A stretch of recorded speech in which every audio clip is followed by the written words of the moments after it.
शादी के बाद बच्चा होना सिर्फ औरत की सेहत के ऊपर डिपेंडेंट नहीं होता, बल्कि इसमें खावंद की सेहत भी उतनी ही जिम्मेदार होती है। अगर खावंद में कुछ प्रॉब्लम है या वो मर्दाना बांझपन का शिकार है तो उसकी कुछ निशानियां होती हैं जिसको हम आज के वीडियो में डिस्कस करेंगे। लेकिन उससे पहले अस्सलाम वालेकुम, मैं हूं Sitara Nayab and welcome to my channel mothers guide. औरतों की तरह आदमी में भी बांझपन होता है और इसकी मुख्तलिफ निशानियां होती हैं। अगर उसको इग्नोर कर दिया जाए तो मुश्किलात पैदा हो जाती हैं। मेल्स आहिस्ता आहिस्ता अपना कॉन्फिडेंस खो जाते हैं, इमोशनल और साइकोलॉजिकल डिस्टर्बेंस का शिकार हो जाते हैं क्योंकि वो बच्चा नहीं पैदा कर रहे होते। आज की वीडियो में हम वन बाय वन इनको डिटेल से समझ लेते हैं कि क्या निशानियां होती हैं जिनकी वजह से एक आदमी समझ सकता है कि वो मर्दाना बांझपन का शिकार है। सबसे पहली चीज होती है इजैकुलेशन डिसऑर्डर, यानी कि जब खावंद फारिग होता है तो उस टाइम जो मटेरियल डिस्चार्ज होता है वो या तो बहुत ही कम होता है या उसमें स्पर्म्स की जो मिकदार है वो बहुत कम होती है, या वो बहुत जल्दी डिस्चार्ज हो जाता है या उसे डिस्चार्ज होने में प्रॉब्लम होती है। इसके बाद जो दूसरी सिम्टम होती है वो है लैक ऑफ सेक्सुअल डिजायर, यानी कि खावंद का आपसे मिलने का इतना दिल नहीं करता जितना कि एक नॉर्मल इंसान का करता है। इसकी वजह ये होती है कि जो टेस्टोस्टेरोन हार्मोन होते हैं वो इस चीज के जिम्मेदार होते हैं कि वो मेल में लिबिडो को इंक्रीज करें। लेकिन अगर ये हार्मोन ठीक से प्रोड्यूस ना हो रहे हो या इसमें कोई इश्यू हो तो फिर इस हार्मोन में कमी हो जाती है, जिसकी वजह से खावंद की मिलने की चाहत कम हो जाती है। तीसरी चीज होती है बहुत ही छोटे या सख्त किस्म के टेस्टिकल्स। जो मेल पार्ट होता है जिसको टेस्टिकल कहा जाता है वो या तो बहुत ज्यादा सख्त हो जाते हैं या साइज में बहुत ज्यादा छोटे होते हैं, और ये इंडिकेट करते हैं कि इसके अंदर सही मिकदार में स्पर्म्स नहीं प्रोड्यूस हो रहे। और ये अक्सर पैदाइशी तौर पे भी देखा जाता है, खास तौर पे जिन लोगों में क्लाइनफेल्टर सिंड्रोम होता है, यानी कि जिनमें एक एक्स क्रोमोसोम ज्यादा होता है, उनमें ये इश्यू ज्यादा देखे जाते हैं। इनमें और भी निशानियां होती हैं, जैसे कि उनके चेहरे पर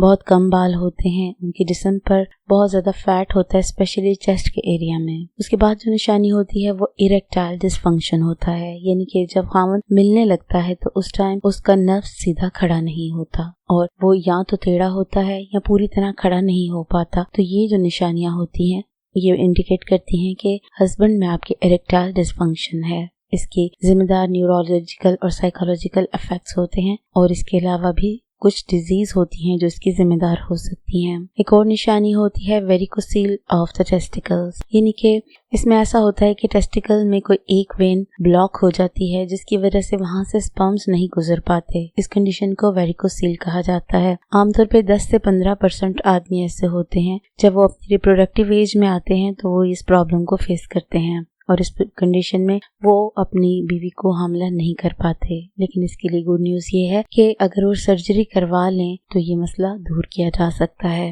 पेन और स्वेलिंग इन द टेस्टिकल्स, अगर मेल को अपने टेस्टिकल्स में दर्द होता हो या वो सूजे हुए महसूस हो तो फौरी तौर पर मेडिकल अटेंशन रिक्वायर्ड होती है, क्योंकि इसकी रीजन डिफरेंट हो सकती हैं, जैसे कि एपिडिडिमिटिस या हाइड्रोसील या फिर हर्निया। इसके बाद जो सिम्टम होती है उसे कालमन सिंड्रोम कहा जाता है। ये जेनेटिकली होता है, यानी कि इन मेल्स में वक्त के साथ पबर्टी नहीं होती, यानी वो बालिग नहीं हो पाते। इसकी जिम्मेदार गोनाडोट्रोफिन हार्मोन की रिलीजिंग होती है जो कि आपके दिमाग के कंट्रोल में होती है, और जब दिमाग ये सिग्नल देता है कि ये प्रोड्यूस करने हैं तो उस टाइम न्यूरॉन्स उसको सही पाथ नहीं दे पाते, जिसकी वजह से हाइपोगोनाडिज्म या माल फंक्शन ऑफ टेस्टिकल्स हो जाता है। इन निशानियों के अलावा भी कुछ ऐसी निशानियां हैं जो अगर मेल में हो तो वो भी इंडिकेट करती हैं कि उसमें कुछ बांझपन या कुछ ऐसी प्रॉब्लम्स हैं जो कि इनफर्टिलिटी से रिलेटेड हैं, जैसे कि मेल के सीमन में खून आना या फारिग होते हुए दर्द होना या मूड की तब्दीली होना बहुत ज्यादा, थकावट महसूस होना बहुत ज्यादा, फिर कंसंट्रेट करने में प्रॉब्लम होना, वजन का बहुत ज्यादा बढ़ जाना, या फिर जिस्म पे और चेहरे पर बहुत कम बालों का आना, यानी कि उसको शेव करने की भी जरूरत ना पड़े या बहुत ही कम करनी पड़े। तो ये वो निशानियां होती हैं जो इंडिकेट करती हैं कि इस मेल में हार्मोन्स का मसला है या इनफर्टिलिटी का कोई इश्यू है। ये एक ऐसी नॉलेज है जो कि हर आदमी को होनी चाहिए और हर बीवी को होनी चाहिए। अगर आपके हस्बैंड में या आप में खुद बजाते खुद ये प्रॉब्लम्स हैं तो इनसे भागना नहीं चाहिए। आज साइंस जहाँ पहुंच चुकी है, आप इसकी फटाफट से तस्दीक करवाएं और उसके बाद अपना इलाज करवाएं और इससे घबराएं नहीं, क्योंकि